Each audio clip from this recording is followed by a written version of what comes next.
My YouTube channel दोस्तों। तो चलिए आज के अपने एनिमल किंगडम के क्वेश्चंस सॉल्व करना स्टार्ट करते हैं। पहला क्वेश्चन आपको आपकी स्क्रीन पे दिख रहा होगा। एंड पहला क्वेश्चन क्या कह रहा है हमारा, पहला क्वेश्चन कह रहा है कोशिकीय स्तर का संगठन किसमें मौजूद है। तो फिर यहाँ से पेन की साइज को छोटा करते हैं और आपको आंसर बताते। तो क्या है, स्पंज है, प्लेटीहेलमिन्थस है, सिलेंट्रेटा है या कोई नहीं। तो कोशिकीय स्तर का संगठन किसमें पाया जाता है, स्पॉन्ज में पाया जाता है। ठीक, तो स्पॉन्ज अपना ऑप्शन नंबर 1 करेक्ट आंसर हो जाएगा। ठीक दोस्तों, तो अगले क्वेश्चन पे हम अपने बढ़ते हैं। एंड अगला क्वेश्चन आपको दिख रहा होगा आपके स्क्रीन पे। तो अगला क्वेश्चन क्या कह रहा है, ऊतक स्तर का संगठन किसमें मौजूद है। तो वो कोशिकीय स्तर था, उसमें स्पंज सही था। और ये कह रहा है ऊतक स्तर का संगठन किसमें मौजूद है। ठीक, स्पॉन्ज में, प्लेटीहेलमिन्थस में, सेलेंट्रेटा में या फिर कोई नहीं। तो यहाँ से राइट आंसर क्या हो जाएगा, सिलेंट्रेटा में। हमारे सिलेंट्रेटा में ऊतक स्तर का संगठन हमारे पाया जाता है। ऑप्शन नंबर सी यहाँ से करेक्ट हो जाएगा। ठीक दोस्तों, तो आई होप आपको समझ में आया हो। तो अगले क्वेश्चन पे मैं अपने बढ़ती हूँ। एंड अगला क्वेश्चन क्या कह रहा है हमारा, निम्न में से किसमें अंग स्तर का संगठन पाया जाता है। ठीक, स्पॉन्ज में, प्लेटीहेलमिन्थस में, सिलेंट्रेटा में या कोई नहीं। तो प्लेटीहेलमिन्थस ऑप्शन नंबर बी हमारा यहाँ से करेक्ट आंसर हो जाएगा। प्लेटीहेलमिन्थस में जो हमारा अंग स्तर का संगठन मौजूद होता है। तो यहाँ से मैं रिपीट करती हूँ। तो देखिए कोशिकीय स्तर का संगठन स्पॉन्ज में पाया जाता है। ठीक, एंड नेक्स्ट था ऊतक स्तर का संगठन। ये ऊतक स्तर का संगठन जो था हमारा सिलेंट्रेटा में पाया जाता था। एंड थर्ड क्या है हमारा, अंग स्तर का संगठन, जो कि हमारे प्लेटीहेलमिन्थस में पाया जाता है। ठीक, तो फिर चलिए अब हम अगले क्वेश्चंस पे अपने बढ़ते हैं। एंड अगला क्वेश्चन आपको दिख रहा होगा। तो अगला क्वेश्चन क्या कह रहा है हमारा, डिप्लोब्लास्टिक संगठन मौजूद है। तो डिप्लोब्लास्टिक संगठन किसमें पाया जाता है, ये आपको बताना है। डिप्लोब्लास्टिक, ठीक, डिप्लोब्लास्टिक किसमें पाया जाता है ये आपको बताना है। सिलेंट्रेटा में, मोलस्का में, निडेरिया में, प्लेटीहेलमिन्थस में।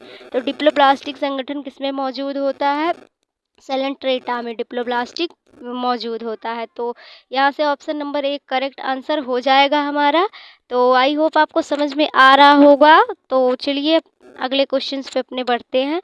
अगला क्वेश्चंस कह रहा है हमारा, जब शरीर का दायां और बायां दो समान तलों में विभाजित किया जा सकता है। मतलब क्वेश्चन थोड़ा मिसप्रिंटिंग है। क्वेश्चन क्या कह रहा है हमारा कि जब जो शरीर है जिसका दायां और जो बायां भाग है दोनों को समान तलों में विभाजित किया जा सके, तो ये विभाजन क्या होता है, यही हमको बताना है। ठीक, तो आई होप आपको क्वेश्चन समझ में आया होगा। ये क्वेश्चन पढ़ने में क्या बता आपको ना समझ में आया हो।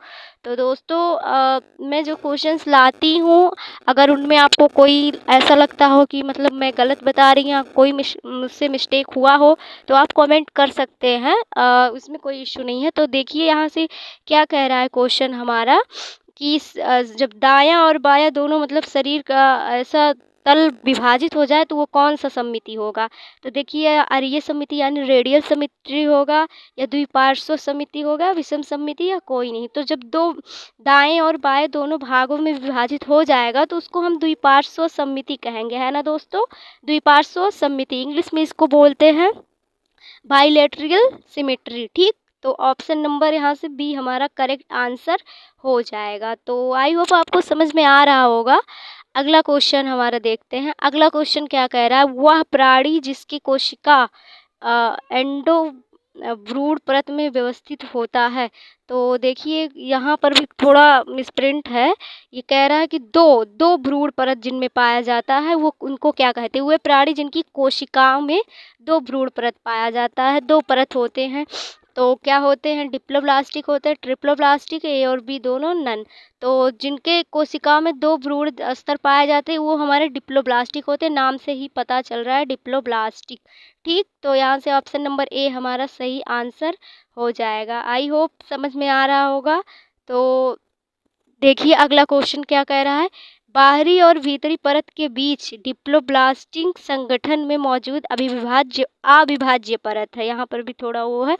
तो ये क्वेश्चन क्या कह रहा है, बाहरी और भीतरी परत के बीच डिप्लोब्लास्टिक जो डिप्लोब्लास्टिक है जिनमें दो हमारे ये हैं, इनके मध्य जो अविभाज्य परत है वो क्या है? क्या कह रहा है? मीजोडर्म है। देखिए यहाँ मीजोगिलिया होना चाहिए था, मीजोजिलिया लिखा गया, मीजोगिलिया। मध्य परत जनन स्तर, तो मीजोगिलिया यानी जो हमारा मीजोगिलिया होता है, ये हमारा राइट आंसर यहाँ से होगा। क्या होगा? मीजोगिलिया। यहाँ थोड़ा गलत लिखा गया है, मीजोगिलिया। ये ऑप्शन करेक्ट हो जाएंगे।